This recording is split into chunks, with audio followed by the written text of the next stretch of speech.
sheep and shepherd image is a beautiful thing. Sheep need a shepherd, and a shepherd needs sheep. It's a symbiotic relationship.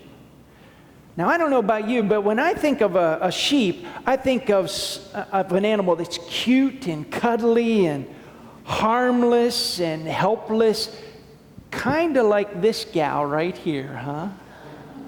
Aw, can I have an aw? Aw, yeah.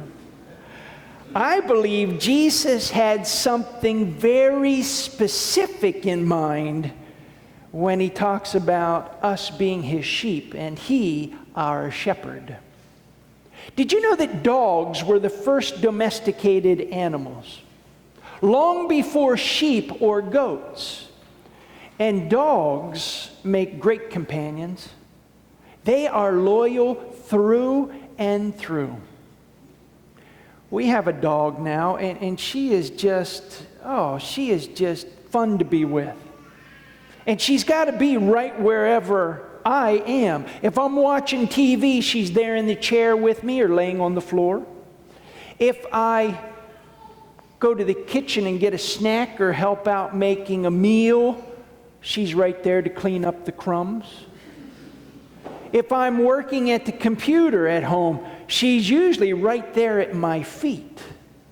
If I go into the bathroom and close the door when I come out, she's right there.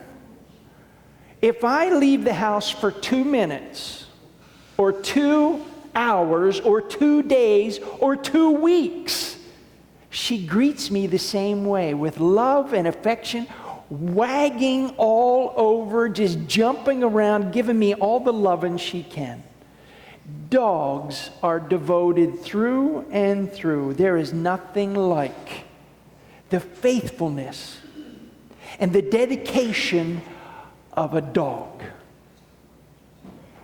I wonder why Jesus used the sheep and shepherd metaphor for his relationship with us instead of a dog and a master. Maybe, just maybe, it's because sheep, a flock of sheep, need a shepherd, but a pack of dogs does not need a master. Today I invite you to consider 4 characteristics of sheep. And each one of these characteristics begins with the letter D. First of all, sheep are dumb.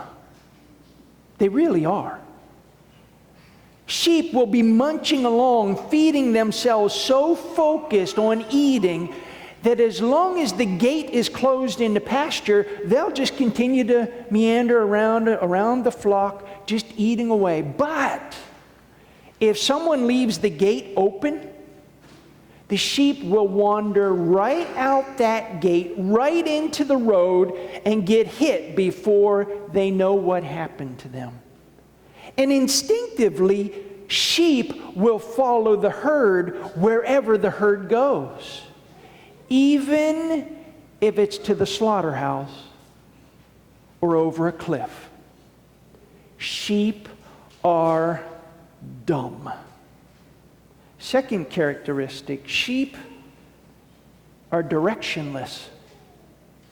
If a sheep wanders off from the flock, it's very unlikely it will find its way back to the flock. Sheep are directionless. And if it's out on its own in the wilderness and it knows it's lost, it won't panic, but it won't do anything to get unlost either. A sheep will just go on its way, not making much effort to get back to the flock. So if a sheep is on its own, it's doomed. That's why sheep need a shepherd, so that the shepherd can lead the sheep to green pastures and still waters. Sheep are directionless. Fourth, sheep are defenseless. Sheep don't have claws. They don't have fangs. They don't have wings. They don't have stingers. They don't have camouflage. They don't have a loud roar. Sheep have nothing to defend themselves. The only hope they have if they're being pursued by a predator is to run with the flock and just hope they're running faster than a sheep behind them. Because if a sheep gets too woolly, and they will, they have this sense that if they roll over, they get stuck on their back like a turtle. And if a predator comes, game over. Sheep are defenseless. So there you have it. Sheep are dumb. Sheep are directionless, and sheep are defenseless. Now, sheep do have at least one quality that's a plus. Sheep can distinguish one human voice from others. That's why the sheep know the shepherd's voice. And they follow that one voice. They run away from strange voices. Research shows that sheep can even identify the faces of other sheep in the flock and can identify the face of the shepherd. Sheep need the shepherd. Sheep need the flock. On their own, a sheep will not live very long in the wilderness. Now, Jesus refers to us as sheep, and He the shepherd. If someone were to say to you that you're dumb and directionless and defenseless and dependent, you wouldn't take that as a compliment, would you? I mean, ask any kid what animal they'd like to be. Chances are they would say maybe a tiger or a lion or an eagle. But what kid says, oh, I want to be a sheep? It just doesn't happen, does it? Maybe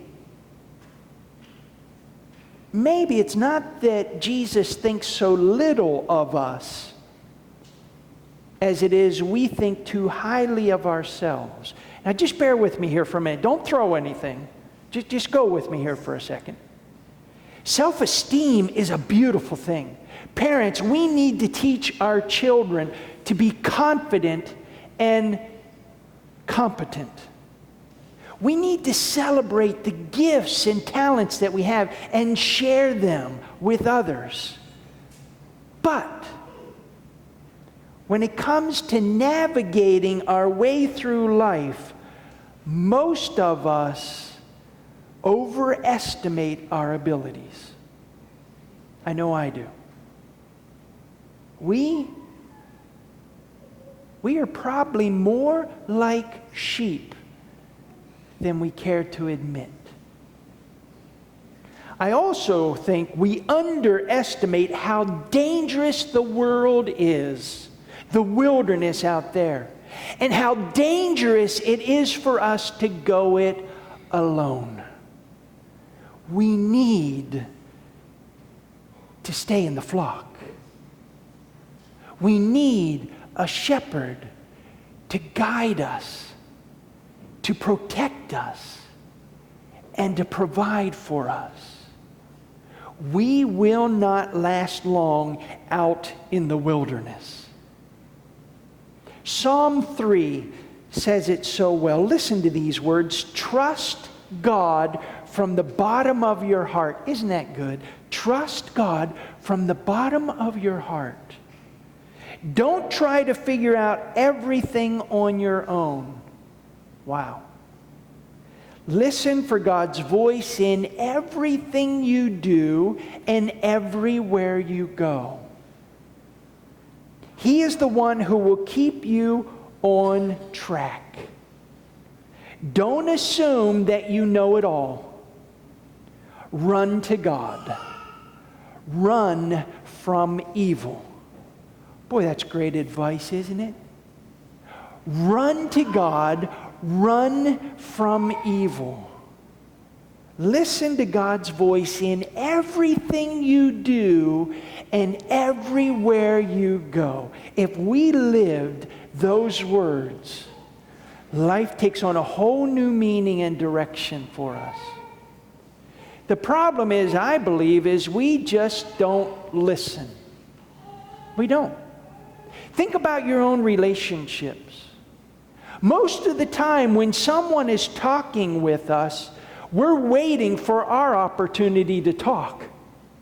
We talk way too much and listen too little. Think about it. And when you talk with your spouse or family member today, work hard to listen to what they're saying. In addition to the lost art of listening in our world today, I think sometimes we misunderstand the situation we find ourselves in. It takes work to listen to God when we're reading the Bible, or when we're praying, or when we're here in worship. And sometimes we misunderstand the situation we find ourselves when it comes to listening. For example, a guy was pretty convinced that his wife was starting to lose her hearing.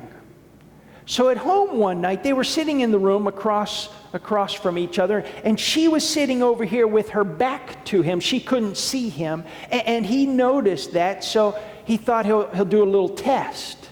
And so he whispered to his wife saying, "Can you hear me?" Nothing. So he got up and he moved a little closer and he said, "Can you hear me?" Nothing. He went a little closer and said, "Can you hear me?" Nothing. Finally, he walked right up behind her and whispered, saying, "Can you hear me?" And she whipped around and said, for the fourth time, "Yes."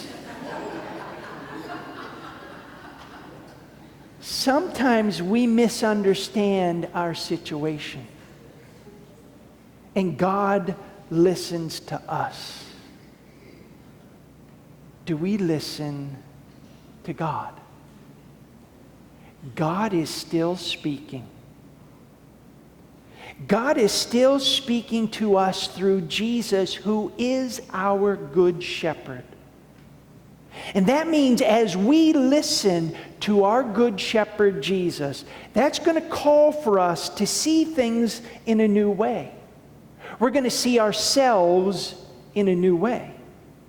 We're going to see the church in a new way. We're going to see the people around us in a new way. Because Jesus is our good shepherd who's leading us into the future. I can't wait to see where Jesus, our good shepherd, is going to lead us next. Amen.